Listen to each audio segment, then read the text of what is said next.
இன்னொன்று, அந்த செல்ஃபோனையும் டிவியும் எலக்ட்ரானைட்டும் சீனாக்காரன் உள்ள மார்க்கெட்டுக்குள்ள வந்தான்.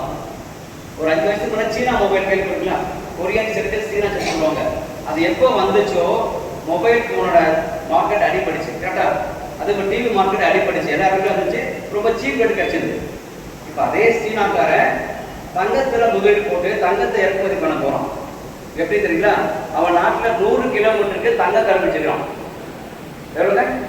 100 கிலோமீட்டர். இங்கேருந்து பாரிஸ் தூரமா? பாரிஸ் எவ்வளோ கிலோமீட்டர் இருக்குது சார்? பாரிஸ் எவ்வளோ தூரம்? பாரிஸ் எத்தனை கிலோமீட்டர்? பாரிஸ் 40 தானா? அப்படியா? அப்போ செங்கல்பட்டு தூரம். இங்கேருந்து செங்கல்பட்டு தூரம் தினாரு இல்லை. அவன் நாட்டு தங்கம் இருக்கு. இதெல்லாம் தோண்டி எடுத்து மார்க்கெட்டில் விட்டானா இப்போ சொல்லுங்க, தங்க ரேட்டு கூடுமா குறையுமா? குறையும்.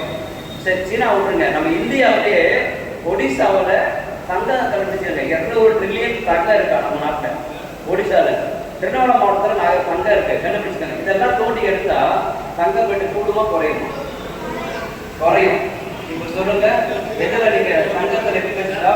இப்போ மதிப்பு 1 லட்சம் இருக்கும். ஒரு 10 வருஷம் கழிச்சு 1 லட்சம் போகிறது வாய்ப்பு இல்லை. அது 50,000 போகும். இது வாய்ப்பு இருக்கா இல்லையா? அப்போ இது வாய்ப்பு இருக்கும்போது நிலத்தின மட்டும் ஏங்க ரேட் ஏறிக்க போகுது? ஒரே ஒரு பொருள் ரேட் குறையவே இல்லை.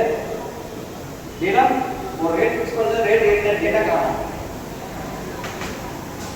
சூப்பராக நம்ம பிளாக் பண்ண மக்கள் தொகை பெருக்கதான் காரணம். உண்மையில அதான் காரணம். மக்கள் தொகை பெருக என்ன ஆகுங்க? நிலத்து தேவை அதிகமாகுது. இப்போ நம்ம ஒரு டிரைவர் சொன்னாரு, 15 இயர்ஸ்க்கு முன்னாடி இங்கே ஹெச்பி பெட்ரோல் பேங்க் இருக்கு பார்த்தீங்களா? அந்த இடத்துல வீடுக்கு தரோம், பேச்சுலர் இருப்பாரு. அப்போ அந்த ஒரு வீடு தான் இருந்துச்சு பெட்ரோல் பேங்க் பக்கத்தில். வீடே இல்லை சார், இப்போலாம் செம்மையாக ரெட்டா வீடாக மாற்றின்றாரு. அப்போ மக்களுக்கு பெருக நிலத்தின் தேவை அதிகமாகுதா? சரிங்க. இப்போ மொபைல் ஃபோனு இந்த மாதிரி நிறைய பில்டிங் எல்லாமே கட்டிக்கலாமா இல்லையா? உற்பத்தி பண்ணிக்கலாமா இல்லையா? நில